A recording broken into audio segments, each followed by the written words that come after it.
Great Olympics. On the day of the opening of the Olympic Games, they were led by Greece. पूरी दुनिया से इस साल 3 billion लोगों ने ओलंपिक्स देखा, जिसमें दुनिया के 207 कंट्रीज ने हिस्सा लिया। ये हिस्ट्री में सबसे बड़ा ओलंपिक्स था, लेकिन इन सारे कंट्रीज में भी एक कंट्री मिसिंग थी, दुनिया की सबसे बड़ी कंट्री रशिया। क्योंकि ओलंपिक्स से पहले ही रशिया को बता दिया गया था कि उसकी यूक्रेन पर जुल्म की वजह से उसे ओलंपिक्स में हिस्सा नहीं लेने दिया जाएगा। But at the same time इस साल इजराइल ने एक गोल्ड मेडल और 7 सिल्वर मेडल्स के साथ अपनी हिस्ट्री की सबसे बड़ी कामयाबी हासिल की है। This is Israel's first gold. तो क्या सिर्फ रशिया जालिम है और इजराइल जालिम नहीं है? असल में ओलंपिक्स सिर्फ एक गेम नहीं, बल्कि ओलंपिक्स हमेशा से दुनिया की पॉलिटिक्स के साथ कनेक्टेड रहा है। और इस ओलंपिक्स की कहानी शुरू होती है आज से 2800 साल पहले, उस वक्त ग्रीस के सबसे बड़े रिलीजन के खुदा ज़्यूस के साथ। आज से 2800 साल पहले दुनिया में कुछ ही बड़े रिलीजन्स थे। इजिप्ट में फिरौनों का रिलीजन, इंडिया में हिंदुइज्म और फलस्तीन में यहूदी, लेकिन यूरोप में ग्रीस का रिलीजन सबसे पावरफुल रिलीजन था और इस रिलीजन का सबसे बड़ा खुदा था ज़्यूस। तो उस जमाने की ग्रीस के बादशाह ने अपने कैपिटल ओलंपिया में ज़्यूस की इबादत के लिए एक बहुत बड़ा टेंपल बनाया और उसी टेंपल के साथ एक स्टेडियम बनाया, जिसे उस जमाने की ग्रीक जबान में स्टेडियन कहा जाता था और जो बाद में लैटिन और इंग्लिश जबान में स्टेडियम बन गया। मतलब स्टेडियम का ये लफ्ज दुनिया में आया ही ओलंपिक्स की वजह से, और आज तक इस टेंपल और इस स्टेडियम के रूइंस ग्रीस की ओलंपिया सिटी में मौजूद है। स्टेडियम बनाने के बाद दुनिया के पहले ओलंपिक गेम स्टार्ट हुए, लेकिन बादशाह ने ओलंपिक्स सिर्फ गेम्स के लिए नहीं बल्कि ज़्यूस की इबादत के लिए स्टार्ट किए थे। इसीलिए सबसे पहले लोगों ने जाकर टेंपल में पहले ज़्यूस की इबादत की, जिसके बाद उनमें से 11 लड़कियों ने ज़्यूस के टेंपल के सामने एक बहुत बड़ी आग जलाई। इतनी बड़ी आग कि ओलंपिक्स के सारे गेम्स खत्म होने तक ये आग जलती रहे।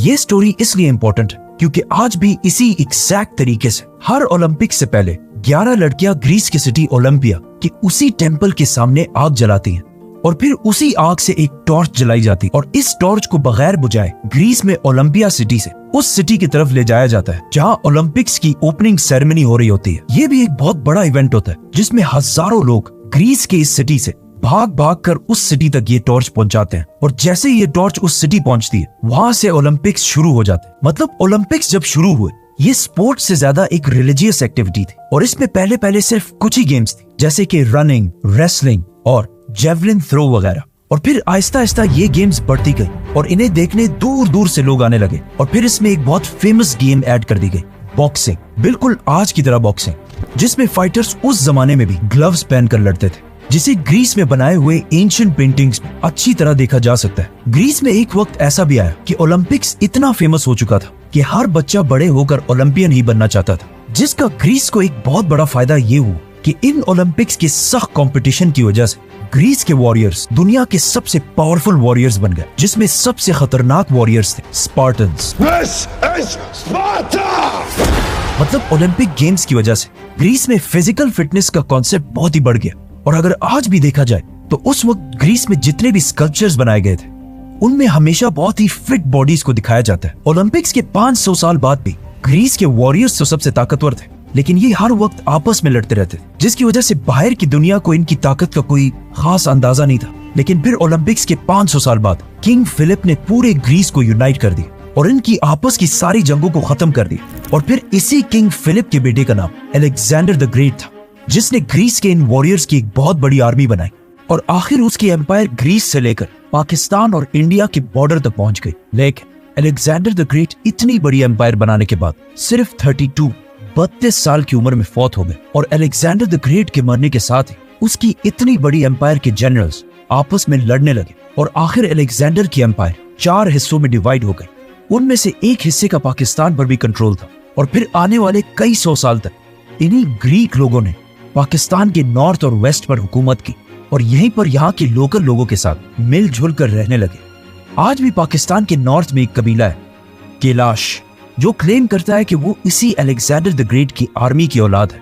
पाकिस्तान के नॉर्थ के लोग बाकी पाकिस्तानियों और इंडियन से बहुत डिफरेंट है, मतलब उनकी बिल्कुल यूरोपियंस की तरह ब्लू आइज और ब्लॉन्ड बाल है। According to science blue eyes दुनिया में सबसे पहले यूरोप में ही पाई जाती थी और कहा जाता है कि इसी अलेक्जेंडर द ग्रेट की आर्मी ने ये जीन्स पाकिस्तान के नॉर्थ तक पहुंचाई, लेकिन अभी तक ये सारी बातें साइंटिफिकली प्रूव नहीं हुई।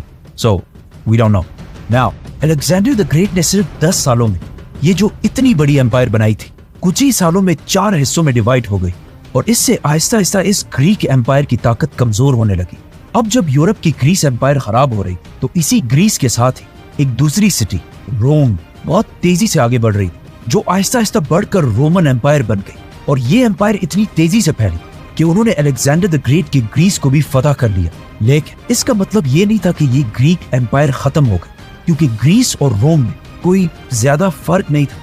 ये ऐसा ही था जैसे यूनाइटेड किंगडम और अमेरिका का फर्क, क्योंकि ये दोनों कंट्रीज एक ही रिलीजन को मानने वाले थे, लेकिन इनकी रिलीजन में बस थोड़ा सा डिफरेंस था कि ग्रीस में लोग ज्यूस की इबादत करते थे और रोमन एम्पायर में लोग ज्यूस की ही इबादत करते थे। लेकिन यहाँ ज्यूस का नाम ज्यूस नहीं बल्कि जुपिटर था, और हमारे सोलर सिस्टम के सबसे बड़े प्लैनेट जुपिटर का नाम भी इसी रोमन एम्पायर के खुदा के नाम पर रखा गया था। तो रोमन एम्पायर ने ग्रीक कल्चर को तबाह करने के बजाय इसे और आगे बढ़ाया और ओलंपिक्स की गेम्स को भी ग्रीस से उठाकर अपने कैपिटल रोम लेकर आए। पहले तो कई साल रोमन एम्पायर में ओलंपिक्स उसी तरह होता रहा, मतलब पहले इबादत, फिर आग और फिर आखिर में गेम्स। और कहा जाता है कि इनमें से एक ओलंपिक गेम्स को तो 40,000 लोग भी देखने आए। उस जमाने में 40,000 लोग, जब दुनिया की आबादी ही कुछ करोड़ लोगों की थी। रोमन एम्पायर इसके बाद हर तरफ फैलती गई और दुनिया की सबसे पावरफुल एम्पायर बन गई। लेकिन आहिस्ता आहिस्ता रोमन्स ओलंपिक्स के सिंपल स्टाइल से बोर होने लगे, तो इन्होंने इन ओलंपिक गेम्स से इंस्पायर होकर नई बहुत खतरनाक गेम्स बनाना शुरू की, जैसा कि ग्लैडिएटर्स, जिसके लिए रोमन एम्पायर के कैपिटल में बड़े बड़े स्टेडियम्स बनाए गए, जहां हजारों लोगों के सामने ग्लैडिएटर्स आपस में लड़ते थे और जीता वही था जो जिंदा रहे। इसी तरह रोमन एम्पायर के लोग अय्याशियों में जिंदगी गुजारते रहे, और आज से एग्जैक्टली 2000 साल पहले जब रोमन एम्पायर अपने पीक पर थी, तो इसी रोमन एम्पायर की एक प्रोविंस फलस्तीन में एक आदमी जो बनी इसराइल में से था, उसने अल्लाह की तरफ से रसूल होने का दावा किया, ईसा अलैहिस्सलाम, जिसका सबसे पहले तो उसके अपने लोगों यहूदियों ने ही इनकार कर दिया और फिर साजिश करके ईसा अलैहिस्सलाम को रोमन एम्पायर के हाथों से मारने की कोशिश की, लेकिन अल्लाह ने उन्हें बचा लिया। ईसा अलैहिस्सलाम के बाद दुनिया इसी तरह चलती रही और लोग इस वाक़े को बिल्कुल भूल गए। लेकिन ईसा अलैहिस्सलाम के फॉलोअर्स, जो थोड़े से ही थे, लेकिन वो रोमन एम्पायर में क्रिश्चियनिटी को फैलाने की कोशिश करते रहे। और ये वो क्रिश्चियनिटी नहीं थी जो आजकल है, ये क्रिश्चियनिटी की बहुत ही एंशिएंट प्योर फॉर्म थी। ईसा अलैहिस्सलाम के जाने के बाद रोमन एम्पायर में ग्लैडिएटर्स की गेम इतनी फेमस हो गई कि उनके एक बादशाह ने दुनिया का सबसे बड़ा स्टेडियम बनाया, द कोलोसियम, जिधर उस जमाने में आज से 2000 साल पहले 60,000 लोग ये गेम्स देखा करते थे। अब यहां से हिस्ट्री का सबसे बड़ा शिफ्ट आना शुरू हुआ और क्रिश्चियनिटी, जो आज दुनिया का सबसे बड़ा रिलीजन है, जिसे 2.3 बिलियन लोग फॉलो करते हैं, पहली दफा मजबूत होने लगी, क्योंकि वो रोमन एम्पायर जिसने खुद ईसा अलैहिस्सलाम को मारने की कोशिश की थी, अब खुद क्रिश्चियन बनने वाला था। रोमन एम्पायर के क्रिश्चियनिटी की तरफ जाने में एक स्टोरी बहुत ही इंटरेस्टिंग है, लेकिन ये वो स्टोरी है जिसे क्रिश्चियंस मानते हैं। हो सकता है सच हो सकता है ना हो। कहा जाता है कि ईसा अलैहिस्सलाम से 100 साल बाद Christianity Aahista Aahista Roman empire में फैलने लगी, और रोमन एम्पायर इन्हें रोकने के लिए इनके स्कॉलर्स पर बहुत सख्त जुल्म किया करती थी। और इनमें से एक बहुत बड़े क्रिश्चियन प्रीस्ट इग्नेशियस को तो बादशाह ने खुद रोम बुलाकर कोलोसियम में भेजा, और फिर हजारों लोगों के सामने क्रिश्चियंस के इस स्कॉलर इग्नेशियस को एक भूखे शेर के सामने डाल दिया। ये देखने के लिए पूरा क्राउड एक्साइटमेंट में नारे लगाने लगा, लेकिन इग्नेशियस उस शेर से भागने के बजाय बिल्कुल उसके सामने खड़ा हो गया। तो शेर उसके पास चल कर आया और उसे खाने के बजाय उसके सामने बैठ गया। ये देखकर रोमन बादशाह ट्राजन और हजारों लोगों का क्राउड, जो अब तक बहुत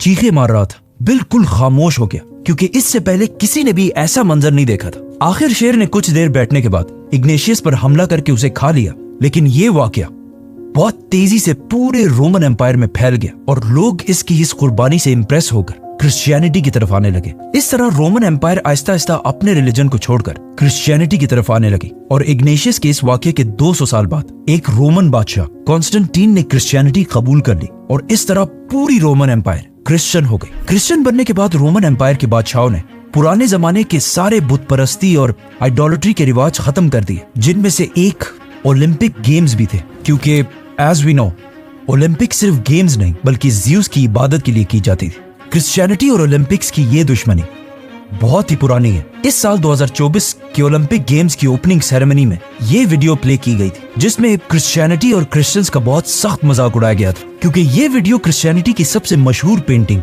को बिगाड़ कर बनाई गई थी। तो अगर देखा जाए तो ओलंपिक्स ने इन अ वे क्रिश्चियनिटी से अपना बदला ले लिया।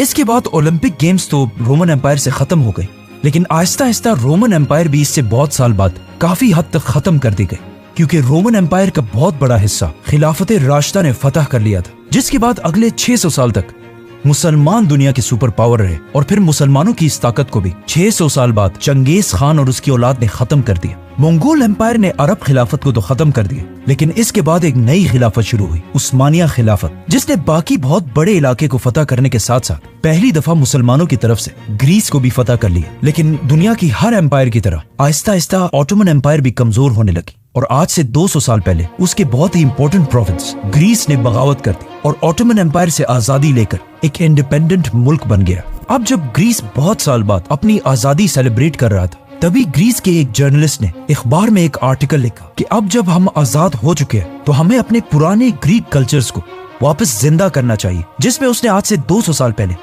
पहली बार ओलंपिक गेम्स को वापस लाने का जिक्र किया। और आखिर 1896 में 2800 साल पुरानी गेम्स ओलंपिक्स दोबारा शुरू हुई। पहले कुछ सालों में इसमें सिर्फ थोड़े ही गेम्स थे, लेकिन आहिस्ता आहिस्ता अमेरिका और यूरोप की सपोर्ट से ओलंपिक्स बहुत तेजी से दुनिया का सबसे बड़ा इवेंट बन गया, जिसमें पूरी दुनिया के कंट्रीज हिस्सा लेने लगी। और इतना फेमस होने के बाद ओलंपिक सिर्फ गेम्स नहीं रही, बल्कि कुछ पावरफुल कंट्रीज के लिए अपनी ताकत दिखाने का जरिया भी बने, क्योंकि पिछले 100 सालों में जो भी कंट्री ओलंपिक्स की सबसे ज्यादा गोल्ड मेडल्स जीती वो वही कंट्री होती है जो उस वक्त दुनिया की सुपर पावर बनने वाली होती है। जिसमें अमेरिका तो पिछले 100 सालों से सुपर पावर होने की वजह से हमेशा सबसे ज्यादा गोल्ड मेडल्स जीता आ रहा है, लेकिन पिछले 100 सालों में जिसने भी अमेरिका की पावर को चैलेंज करने की कोशिश की है, उसने इकोनॉमिक, मिलिट्री और बाकी सारी फील्ड्स के साथ साथ ओलंपिक्स में भी उसे हराने की कोशिश की है। फॉर एग्जांपल, वर्ल्ड वॉर 2 से पहले जर्मनी में जब हिटलर की नाजी गवर्नमेंट थी, उस साल सबसे ज्यादा गोल्ड मेडल्स जर्मनी ने ही जीते थे, क्योंकि तब जर्मनी यूरोप की सबसे बड़ी सुपर पावर बन चुकी थी।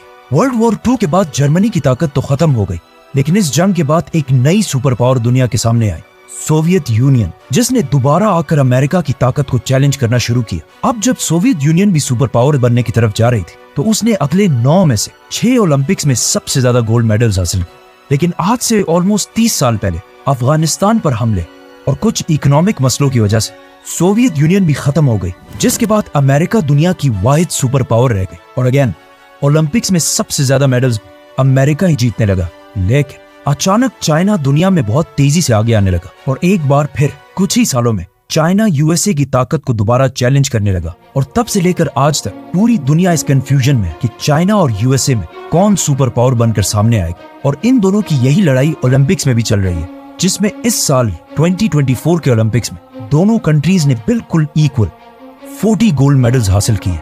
और दुनिया में भी एक ऐसी सिचुएशन है कि जब चाइना और यूएस की ताकत ऑलमोस्ट बराबर होने के करीब है। तो मतलब पिछले 100 सालों से ओलंपिक सिर्फ एक गेम नहीं, बल्कि पूरी दुनिया में अपनी ताकत और इन्फ्लुएंस दिखाने का एक जरिया है। सब्सक्राइब।